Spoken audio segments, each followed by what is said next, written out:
Hello दोस्तों, इस video में बात करेंगे कि अगर आप एनआरआई हैं, होम लोन लेना चाहते हैं, तो ऐसे में एसबीआई आपको एक जो है ऑप्शन प्रोवाइड करता है, वो है एनआरआई होम लोन।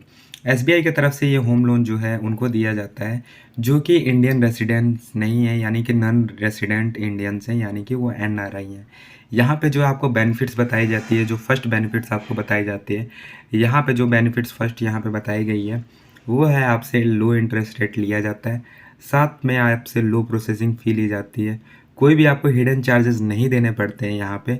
यहाँ पे अगर आप पहले पेमेंट करना चाहते हैं अपने लोन की, तो यहाँ पे आपको कोई पेनल्टी पे नहीं करनी पड़ती है। और उसके बाद दोस्तों यहाँ पे जो है इंटरेस्ट चार्ज जो है वो डेली रिड्यूसिंग बैलेंस, आपका जो बैलेंस जो है रिड्यूस होता है उसके हिसाब से कैलकुलेट होता है यहाँ पे। यहाँ पे अगर आप जो पेमेंट करना चाहते हैं अपने पूरे लोन की, तो यहाँ पे आपको टाइम प्रोवाइड किया जाता है, यानी टाइम पीरियड आपको मिलता है 30 साल का। 30 साल तक आप अपना जो है लोन वो चला सकते हैं। यहाँ पे अगर आप जो है ओवरड्राफ्ट पे लोन लेना चाहते हैं, होम लोन लेना चाहते हैं, तो वो भी यहाँ पे अवेलेबल है। उसके साथ अगर आप महिला हैं या वुमेन बोरोवर हैं, तो यहाँ पे आपको इंटरेस्ट रेट पे छूट मिलती है। तो ये बात जो है यहाँ पे जो है एसबीआई की तरफ से आपको बेनिफिट्स दी जाती हैं। एलिजिबिलिटी की बात करें तो यहाँ पे एलिजिबिलिटी में आप जो है नॉन रेसिडेंट इंडियन यानी एनआरआई हैं, या फिर पीआईओ यानी पर्सन ऑफ इंडियन ओरिजिन है, तो दोनों ही टाइप में आपको जो है यहाँ पे जो है आपको होम लोन प्रोवाइड किया जाता है। साथ में यहाँ पे जो है आपकी मिनिमम एज जो होनी चाहिए वो होनी चाहिए 18 साल। मैक्सिमम एज आपकी जो होनी चाहिए वो होनी चाहिए 60 साल। उसके साथ लोन टेन्योर का तो मैंने बात ही कर लिया कि 30 साल तक आपको टाइम दिया जाता है। तो ये जो है इनकी एलिजिबिलिटी है कि अगर आप इस क्राइटेरिया में आते हैं, ये मिनिमम इनकी रिक्वायरमेंट होती है, आपको लोन ये प्रोवाइड कराएंगे। उसके बाद यहाँ पे इंटरेस्ट रेट्स एंड फी की देख लें, तो यहाँ पे इंटरेस्ट रेट उतना जो है एग्जैक्ट नहीं बताया जाता है, लेकिन यहाँ जो फ़ी की बात की गई है, यहाँ पे जो है आपको अलग से जो फ़ी देनी पड़ेगी, स्टैम्प ड्यूटी जो लगती है लोन एग्रीमेंट की, वो भी आपको पे करने पड़ेंगे। प्रॉपर्टी इंश्योरेंस प्रीमियम आपको पे करना पड़ेगा। साथ में यहाँ पे आपको CERSAI रजिस्ट्रेशन फ़ी आपको 50 रुपये यहाँ पे प्लस जीएसटी, ये 5 लाख तक की लिमिट के लिए है। एंड अगर आप जो है 100 रुपये प्लस जीएसटी, ये जो है 5 लाख से अगर आप ऊपर की लिमिट से लेते हैं, तो ये आपको अलग से पे करने पड़ेंगे।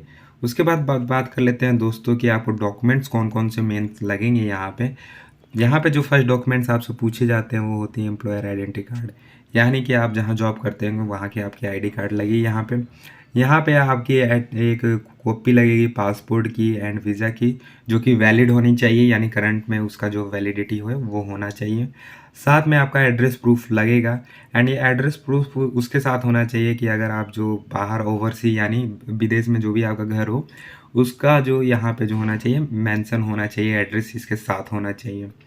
यहाँ पे आपकी एक कॉपी लगेगी कंटिन्यूअस डिस्चार्ज सर्टिफिकेट यानी CDS for applicant employed in A merchant navy. अगर आप मर्चेंट नेवी में जो जॉब करते हैं, तो आपको एक कंटिन्यूअस डिस्चार्ज सर्टिफिकेट आपको यहाँ पे कॉपी आपको प्रोवाइड करनी होगी।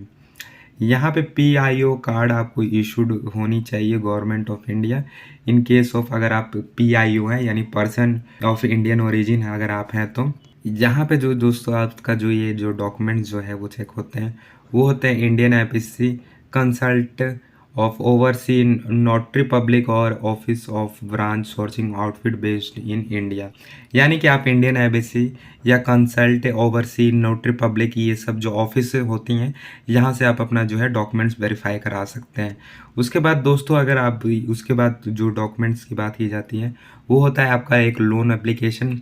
उसके साथ आपको जो है 3 पासपोर्ट साइज फ़ोटो आपकी जो लगती है, वो 3 पासपोर्ट साइज फ़ोटो आप जो है एप्लीकेशन के साथ लगा के देंगे। उसके बाद दोस्तों यहाँ पे प्रूफ ऑफ आइडेंटिटी में आप पैन कार्ड दे सकते हैं, पासपोर्ट दे सकते हैं, ड्राइविंग लाइसेंस या वोटर आईडी कार्ड, इनमें से कोई भी चीज़ एक दे सकते हैं। प्रूफ ऑफ रेसिडेंस में यहाँ पे जो है आप जो है telephone bill, electric bill, water bill, piped gas bill यहाँ पे, और copy of passport, driving license, Aadhaar card, इनमें से कोई भी आप जो है प्रूफ ऑफ रेसिडेंस में दे सकते हैं। यहाँ पे प्रॉपर्टीज़ पेपर्स की बात करें तो यहाँ पे आपको एक परमिशन ऑफ कंस्ट्रक्शन, यहाँ पे अगर आप जहाँ भी एप्लीकेबल हो वहाँ पे आप यहाँ प्रोवाइड करेंगे। रजिस्टर्ड एग्रीमेंट ऑफ सेल, ये जो है महाराष्ट्र के लिए है, अगर आप महाराष्ट्र से बिलोंग करते होंगे तभी आपको ये मैंडेटरी है, वरना ये मैंडेटरी नहीं है। आपको एक ऑक्यूपेंसी सर्टिफिकेट लगेगा अगर आपने जो है किसी के नाम से ये जो है प्रॉपर्टी मूव कराई है, तब ये लगेगा, इन अदरवाइज़ ये नहीं लगेगा। उसके बाद एक शेयर सर्टिफिकेट लगेगा, अगर आप फिर से महाराष्ट्र से बिलोंग करते हैं तभी ये मैंडेटरी है। उसके बाद आपका एक अप्रूव्ड प्लान जो जो होना चाहिए, यानी कि एक नक्शा होना चाहिए, यानी मैप जो होता है घर का, जो एक ब्लूप्रिंट रहता है वो लगता है, जो कि एक बिल्डर या जो है बिल्डर या फिर किसी भी इंजीनियर से आपने बनवाया हो। उसके बाद दोस्तों यहाँ पे अगर आपने जो प्रॉपर्टीज़ जो है बिल्डर से अकाउंट के ट्रांजैक्शन द्वारा खरीदी है, तब आपको यहाँ पे पेमेंट रिसिप्ट दिखानी होगी, वरना ये मैंडेटरी नहीं है।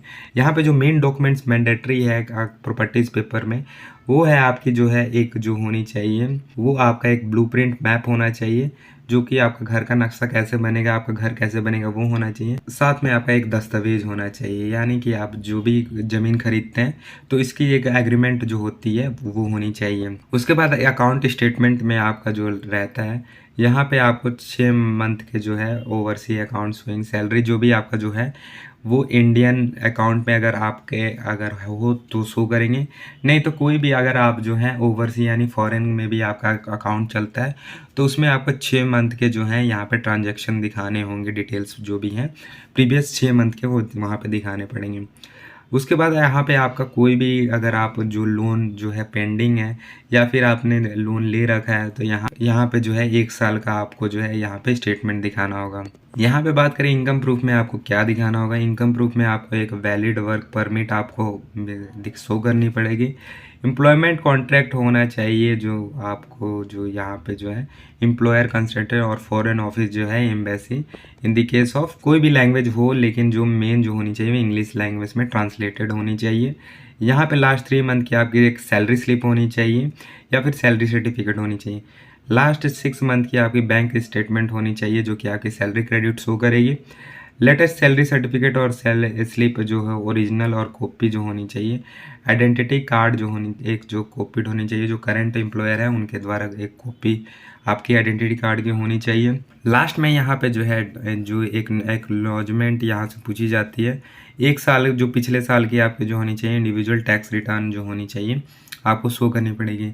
ये उनके लिए नहीं है जो कि मर्चेंट नेवी में काम करते हैं, उनके लिए ये नहीं है, या फिर जो PIO located in middle east countries में जो भी यहाँ से बिलोंग करते हैं NRI, उनके लिए ये नहीं है। उसके बाद बात करते हैं कि वो तो सैलरीड की थी जहाँ आप जॉब करते हैं।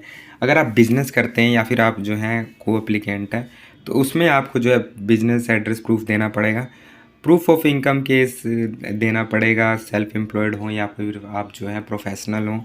यहाँ पे लास्ट 2 साल की आपकी एक जो है ऑडिट होनी चाहिए या फिर CA से एक बैलेंस शीट जो होनी चाहिए, आपको प्रॉफिट एंड लॉस को शो करना पड़ेगा। लास्ट 2 साल की आपकी इंडिविजुअल टैक्स रिटर्न्स होनी चाहिए।